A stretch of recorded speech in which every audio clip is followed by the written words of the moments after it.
Maya Chen arrived at work at 7:47 a.m. on a Tuesday morning in March. She swiped her badge at the glass doors of Quantum Financial Solutions, a mid-sized investment firm in downtown Seattle where she'd worked as a data analyst for 3 years. The doors clicked open. She stepped inside, and immediately, something was wrong.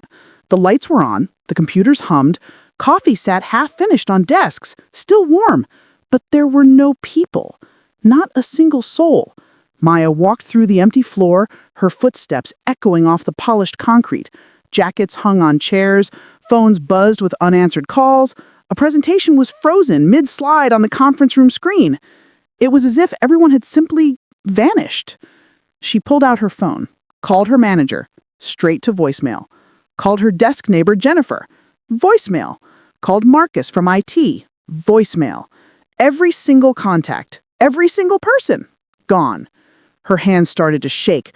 Her breath came faster. And then she saw it. On the CEO's door, a door that was always closed, always locked, it stood wide open. The silence in that building was louder than any scream. Before we step through that door, take a breath with me. Let the weight of this moment settle. And tell me, where are you watching from tonight? Have you ever walked into a place that should have been full of life and found nothing but absence? Subscribe, because what Maya found inside that office, it changes everything. Now, let's go back to where this really begins. Maya Chen was the kind of person who disappeared in crowds. Not because she wanted to, but because the world had taught her that being invisible was safer than being seen. She grew up in a small town outside of Portland, Oregon. The daughter of immigrants, her father from Taiwan, her mother from mainland China. They ran a small restaurant that barely broke even. They worked 16-hour days. They never complained. Maya learned early that success meant keeping your head down, working harder than everyone else, and never, ever making waves. She was brilliant with numbers, could see patterns where others saw chaos. By high school, she was taking college-level math courses. By college, she'd earned a full scholarship to the University of Washington.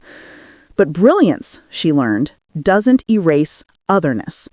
In lecture halls filled with legacy students and tech bros, she was the quiet Asian girl in the back row, the one professors forgot to call on, the one group projects overlooked until they needed someone to do the actual work. She told herself it didn't matter. She told herself that results would speak louder than recognition. She graduated summa cum laude, applied to dozens of firms, got 3 interviews. Quantum Financial Solutions offered her a position as a junior data analyst.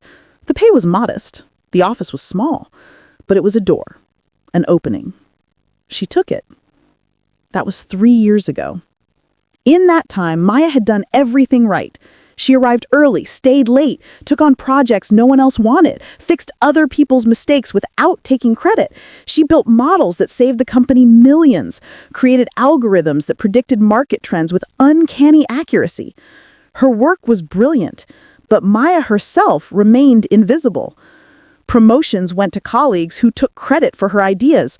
Raises went to people who'd been there less time but knew how to advocate for themselves, something Maya had never learned to do.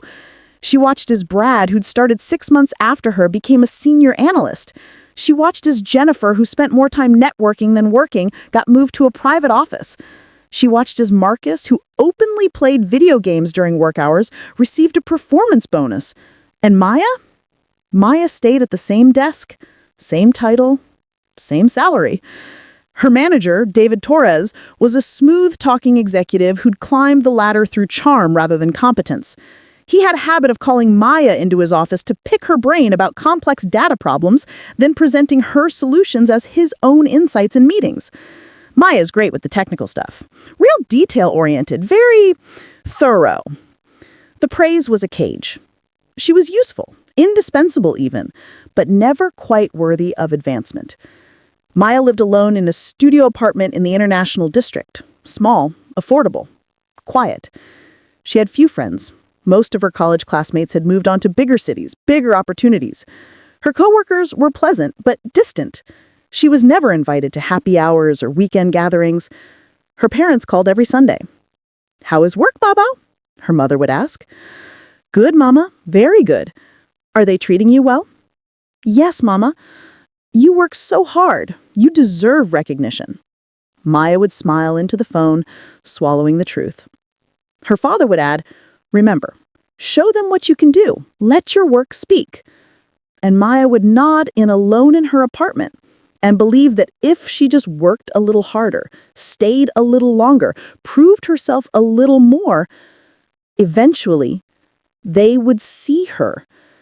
Monday, March 18th, the day before everything changed.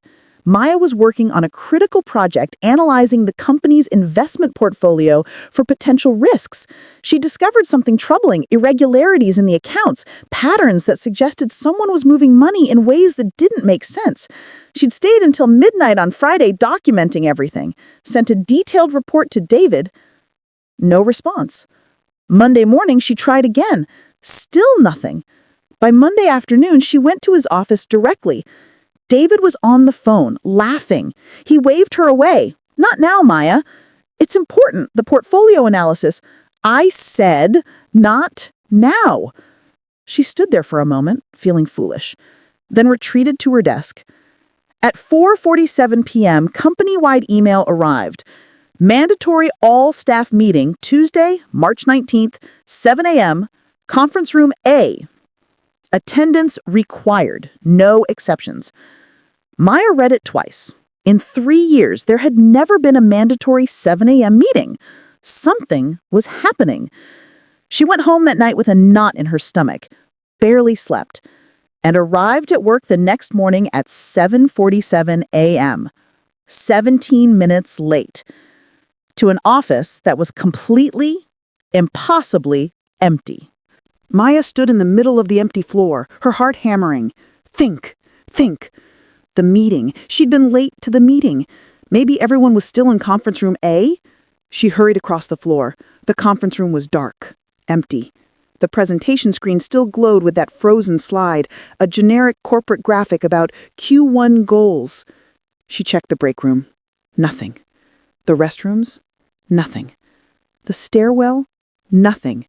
73 people worked in this office. All of them were gone. Maya pulled out her phone again, tried calling David. Voicemail. Tried the office landline. It rang and rang. She opened her email. Nothing new since yesterday. She checked the company Slack. The last messages were from 6:58 a.m., people confirming they were heading to the meeting. Then silence. Maya's hands were shaking now. This didn't make sense. This couldn't be real. Had there been an emergency? An evacuation? But why were the lights on? Why was everything still running? And why hadn't anyone called her? She thought about calling the police, but what would she say? Everyone at my job disappeared and I don't know where they went? They'd think she was crazy. Maybe she was crazy. Maybe this was some kind of breakdown. Maybe she'd finally cracked from the stress, the invisibility, the years of being overlooked. No, this was real. She could feel it. Something had happened in that 7 a.m. meeting. Something she'd missed because she'd been 17 minutes late. Maya walked slowly toward the CEO's office. Richard Klein. She'd barely ever spoken to him. He was always traveling, always in closed-door meetings with investors, a silver-haired man in expensive suits who looked through her on the rare occasions they passed in the hallway. His office door stood open. She stepped inside. The office was immaculate. Mahogany desk, leather chairs, floor-to-ceiling windows overlooking Puget Sound. And on the desk, papers, lots of them, scattered, urgent. Maya moved closer. Financial documents, transfer records, account statements. Her analyst brain kicked in automatically, scanning the numbers. And her blood ran cold. These were the accounts she'd flagged, the irregularities she'd reported, but these documents showed something worse, something much worse. Quantum Financial Solutions wasn't just making bad investments. It was a front, a sophisticated money laundering operation moving hundreds of millions of dollars through shell companies, offshore accounts, phantom investments. The company she had worked for, trusted, believed in, was criminal. And everyone knew. Everyone except her. Maya sank into the leather chair, documents trembling in her hands. They'd had the meeting without her. They'd made a choice. But what choice? Were they fleeing? Had they been arrested? Why leave everything behind? Why leave her? Her phone buzzed. Unknown number. She answered, her voice barely a whisper. Hello? Static, then a voice, distorted, electronic. Are you Maya Chen? Yes. Who is this? You need to leave that building. Now. What? Why? Where is everyone? They're gone. All of them. And if you don't leave in the next 10 minutes, you'll be gone, too. The line went dead. Maya stared at the phone. Terror flooded her system. But something else, too. Anger. She'd been left behind. Discarded, like she always was. But this time, she wasn't going to just accept it. She grabbed her phone, started taking pictures, every document on that desk, every page, every account number. Evidence. Whatever was happening, she was going to find out, and she was going to make sure someone answered for it. Maya was halfway through photographing the documents when she heard it. Footsteps, coming up the stairwell, heavy, multiple people. She froze. The footsteps grew louder, closer. Voices, male, serious. Sweep the entire floor. Make sure she's still here. Can't have any loose ends. Maya's brain screamed at her to run. But where? She was on the 14th floor. One exit, one stairwell. They were coming up that stairwell. She looked around frantically. The windows didn't open. The office had no other doors. She was trapped. The footsteps reached the 14th floor. The door opened. Maya dropped to the floor behind the desk, heart exploding in her chest. 3 men entered the office floor. She could see them through the glassed walls. Dark suits, earpieces, moving with military precision. Not police. Something else. Clear the desks. Take everything. We have 20 minutes before the building security reviews footage. What about the girl? Find her. Maya bit down on her hand to keep from making a sound. They were looking for her. Not to help her. To silence her. She watched as they moved through the office, grabbing computers, files, anything that can contain evidence. One of them was moving toward the CEO's office, toward her. She had seconds. Maya looked up. The drop ceiling. No choice. She stood silently, pushed aside a ceiling tile, pulled herself up into the narrow space above. Her arms screamed. Her body shook. She replaced the tile just as the man entered the office. She lay flat in the darkness above, dust filling her lungs, trying not to breathe, not to move, not to exist. The man walked directly beneath her.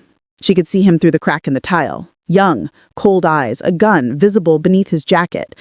He looked around the office, saw the scattered documents, spoke into his radio. Documents are still here. Looks like someone was going through them.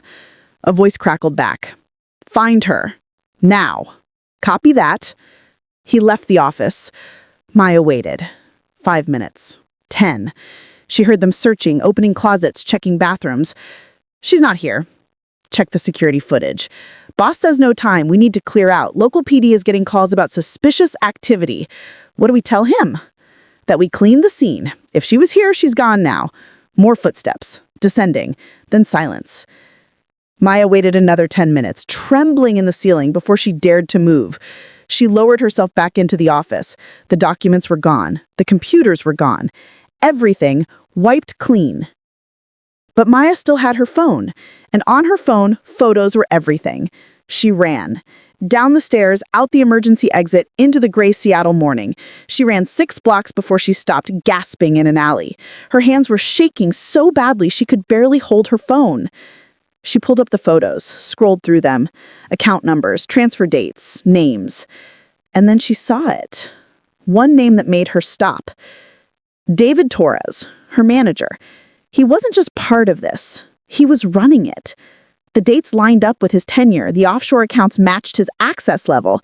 He'd been using Maya's work, her algorithms, her models to move money undetected. She'd built the system that enabled the crime. And she'd been too invisible, too overlooked to realize it. The company meeting that morning, it wasn't an evacuation. It was an escape. They'd gotten word that federal investigators were closing in. So they'd held one final meeting, distributed offshore account information, and disappeared. scattered to different countries, different identities. And Maya, who was always 17 minutes late, Maya, who no one ever waited for, she'd been left behind. Not because she was innocent, but because she was forgettable. Maya sat in that alley for 20 minutes, trying to process. Everyone she'd worked with for 3 years was gone. And worse, they'd used her. Her skills, her brilliance, her desperate need to prove herself, they turned her into an unwitting accomplice. She thought about calling the police, but what would she say? I worked for a criminal organization, but I didn't know it? They'd never believe her.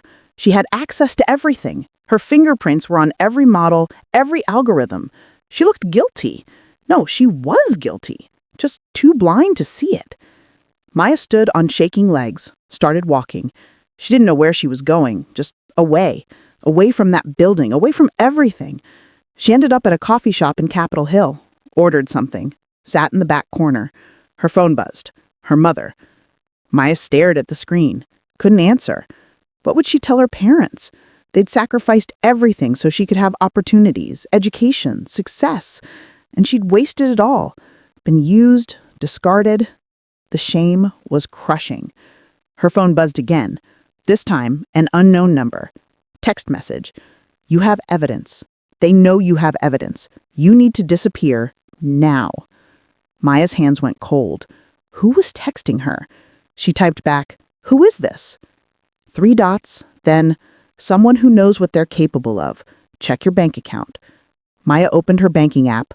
Her balance, which had been $3,847 yesterday, now showed $847,293. Her breath stopped. Another text. They transferred money into your account this morning. If you go to the police, you'll look like you were paid off. You're the fall guy, Maya. They set you up. Maya felt the walls closing in. Another text. But I can help you, if you trust me. Why would you help me? Because they destroyed my life too, and I want them to pay. Who are you? Meet me. Pioneer Square, the pergola, 1 hour. Come alone. The messages stopped. Maya sat there staring at her phone, at the impossible number in her bank account, at the trap closing around her. She had 2 choices, run and look guilty, or fight back. Maya arrived at Pioneer Square 53 minutes later. The pergola sat in the center of the square, a historic iron and glass structure surrounded by homeless encampments and tourists. She waited, scanning faces, her heart in her throat. Then someone sat beside her. A woman, mid-50s, Asian, professional clothes but worn, tired eyes. Maya Chen? Maya nodded. My name is Linda Park. I was the head of compliance at Quantum Financial Solutions. Maya's eyes widened. I never saw you because I was fired 3 months ago for asking too many questions. Linda pulled out a folder. Inside, documents similar to what Maya had photographed. I've been investigating this company for 6 months, Linda said quietly. I knew something was wrong, but I couldn't prove it. I didn't have access anymore. Why did they fire you? Because I found the first irregularity, and when I reported it to David Torres, he made sure I was gone within 48 hours, escorted out by security, NDA threats, professional reputation destroyed. Linda's voice cracked. I gave 23 years to that company, and they erased me like I never existed. Maya felt tears prick her eyes. 2 invisible women, both used and discarded. Why are you helping me? Maya whispered. Linda looked at her directly. Because you're the only other person who saw the truth, and because we're the only ones left who can stop them. Stop them how? They're gone, disappeared. Not disappeared, scattered, and not as carefully as they think. Linda pulled out another document, a list of names and locations. I've been tracking them. David Torres is in the Cayman Islands. Richard Klein is in Singapore. Jennifer went to Panama. Marcus to Costa Rica. Because I spent 3 months learning everything about these people, their habits, their weaknesses, their arrogance. Linda's eyes hardened. They think they won. They think they're safe. But, Linda smiled grimly, but they made 2 mistakes. First, they left you alive. And second, Linda smiled grimly, but they made 2 mistakes. First, they left you alive. And second, they underestimated us. Over the next 3 days, Maya learned who Linda Park really was. Not just a compliance officer, a former federal investigator. She'd worked for the SEC for 15 years before moving to the private sector. She knew how to build cases, how to track money, how to find people who didn't want to be found. She'd taken the job at Quantum Financial Solutions specifically because she'd suspected something was wrong. Rumors in the industry, patterns that didn't add up. She'd gotten close to the truth, and they'd destroyed her for it. But they made a mistake, Linda said, sitting in her small apartment in Ballard, surrounded by papers, laptops, whiteboards covered in notes. What mistake? They thought firing me would silence me. Instead, it freed me. Linda had spent 3 months building a shadow case, tracking financial movements, documenting patterns, creating a roadmap of exactly how Quantum Financial Solutions operated. But she'd lacked one thing: real-time access to the internal systems. That's where Maya came in. Your algorithms, the models you built. You designed them to track market patterns, predict trends. Yes, but those same models can track money movement, predict where funds are going, identify which offshore accounts are still active. Maya's mind started racing. You want me to reverse engineer my own work? Exactly, but the company systems are locked down now. I can't access. Linda smiled. You'd be surprised what a good hacker can access. She gestured to her laptop. On the screen, full access to Quantum Financial Solutions servers. How? I made friends with Marcus from IT before they fired me. He was an idiot, but an idiot who kept all its passwords in a Google Doc. Maya almost laughed. The absurdity, the irony. So what's the plan? Linda pulled up a chair. We're going to do what they never thought 2 overlooked, underestimated women could do, which is, we're going to take everything they stole and we're going to give it back. Maya worked for 72 hours straight. She rebuilt her algorithms from memory, adapted them for a new purpose, fed them into quantum systems through the back door Linda had created. The models came alive. They traced money through dozens of shell companies to offshore accounts in 11 countries, through cryptocurrency exchanges and wire transfers and real estate purchases. They found where David Torres had hidden $47 million, where Richard Klein had stashed $83 million, where Jennifer, Marcus, and 19 others had squirreled away their shares of the scheme, nearly $400 million in total, stolen from investors, from retirement funds, from people who trusted Quantum Financial Solutions with their life savings. Can we prove where it came from? Linda asked. Maya nodded. Every transaction, every transfer, every account. I can trace it all back to the original sources. Good, because we're not just exposing them. What do you mean? Linda's smile was sharp. We're going to make them give it back, every penny. The plan was audacious. Linda had contacts, former colleagues at the SEC, FBI, FinCEN, people who'd been watching Quantum for months but couldn't get enough evidence for warrants. Maya and Linda handed them everything: detailed financial records, account numbers, transaction histories, travel records, even photos of the abandoned office. But they did more than that. Using Maya's algorithms, they identified which accounts were still active, which ones the fugitives were still accessing, and they froze them. Not legally, not officially. They just locked them out. David Torres woke up in the Cayman Islands to find his accounts inaccessible. Richard Klein in Singapore discovered the same thing. One by one, the escaped executives found themselves suddenly cut off from the money they'd stolen. Panicked calls, frantic emails, and then the messages started arriving. Text messages to their burner phones, emails to their secret accounts, all saying the same thing. We have everything. Every account, every dollar, every crime. The FBI is 24 hours behind us. You have one choice: surrender now, agree to full restitution, or we release everything publicly and you spend the rest of your life in prison fighting extradition. You have 48 hours. The Invisible Women. The first to break was Jennifer. She called a law office in Seattle, arranged through intermediaries to negotiate immunity in exchange for testimony. She admitted everything, named everyone, provided backup evidence Linda and Maya hadn't even known existed. Within a week, Marcus followed, then 3 others. David Torres held out the longest, 11 days. But eventually, facing extradition from the Cayman Islands and complete financial ruin, he surrendered to U.S. authorities. Richard Klein was arrested in Singapore and brought back to Seattle in handcuffs. The case made national news. Massive financial fraud ring exposed by whistleblowers. $400 million recovered in Quantum Financial scandal. two women bring down criminal investment firm. But the articles didn't mention Maya and Linda by name. They'd requested anonymity, witness protection, because even in bringing justice, they understood safety meant remaining invisible. Maya sat in Linda's apartment watching the news coverage, feeling surreal. "We did it," she whispered. Linda nodded slowly. But neither of them celebrated because the truth was more complicated than justice. Yes, they'd stop the criminals. Yes, they'd recover the money. But Maya's 3 years at Quantum, her work, her algorithms, her contributions, had enabled the scheme. "I helped them," Maya said quietly. "Even if I didn't know it, I built the tools they used." Linda looked at her. "You built tools that could have been used for good. They chose to weaponize them. That's not on you." "Isn't it? I was so desperate to prove myself, to be seen, that I never questioned what I was building. I never asked why. I just worked." Linda was quiet for a moment. Then she said, "I blamed myself too. For months, I thought if I'd been smarter, more vigilant, I could have stopped this earlier." "Could you have?" "Maybe, maybe not. But I learned something." "What?" "That being invisible isn't always weakness. Sometimes it's the only way to see the truth." Maya looked at her. "What do you mean?" "They overlooked us because they thought we didn't matter.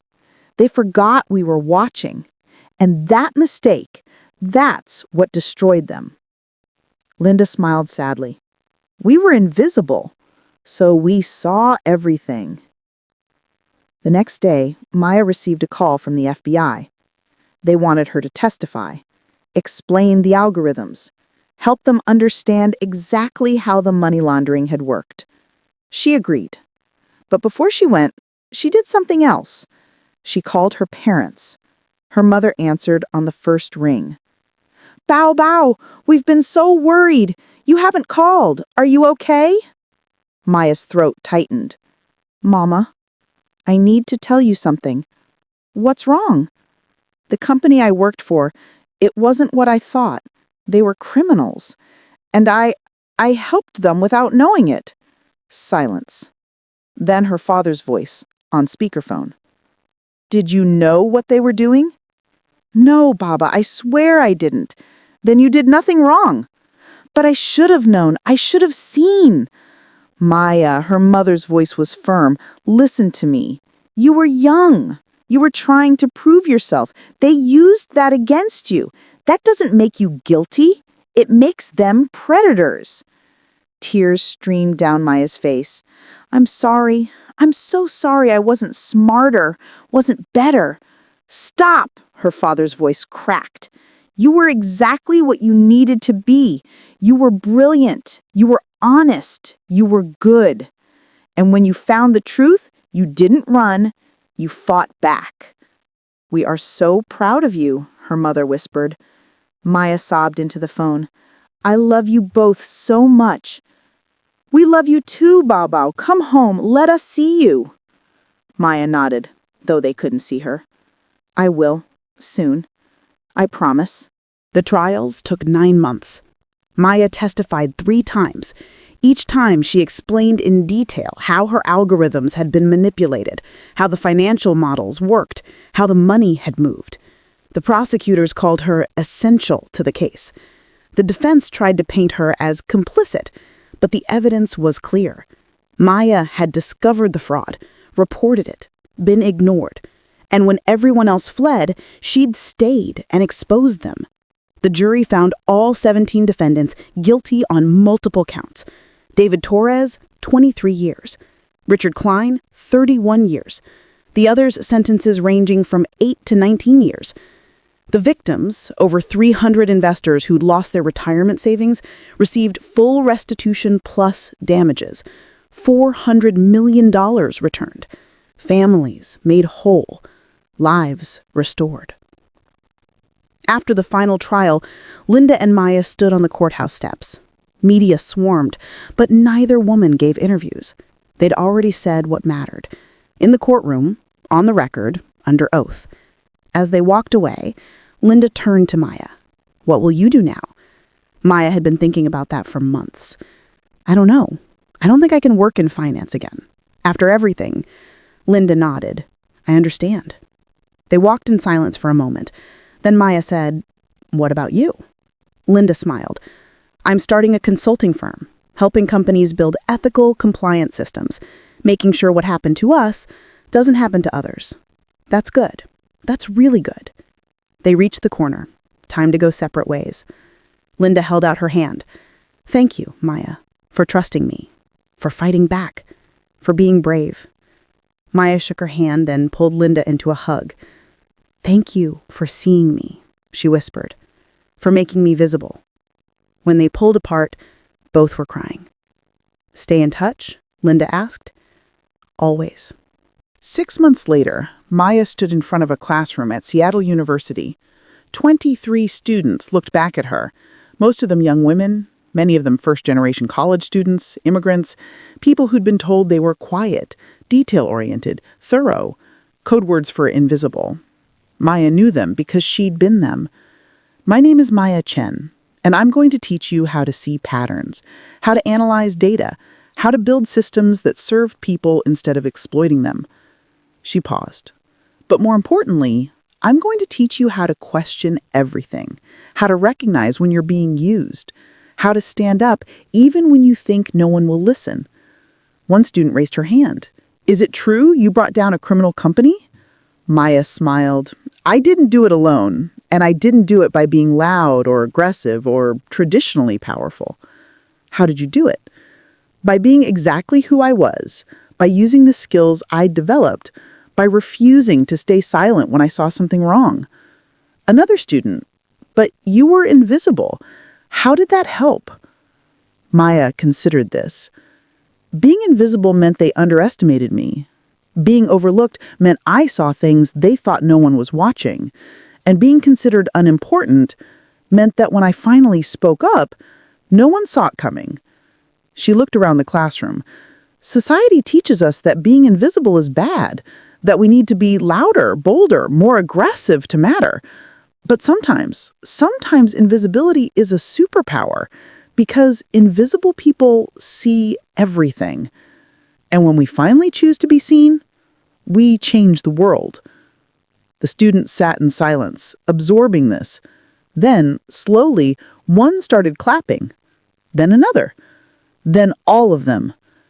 Maya felt tears prick her eyes. She'd spent so many years trying to be seen the way she thought she needed to be.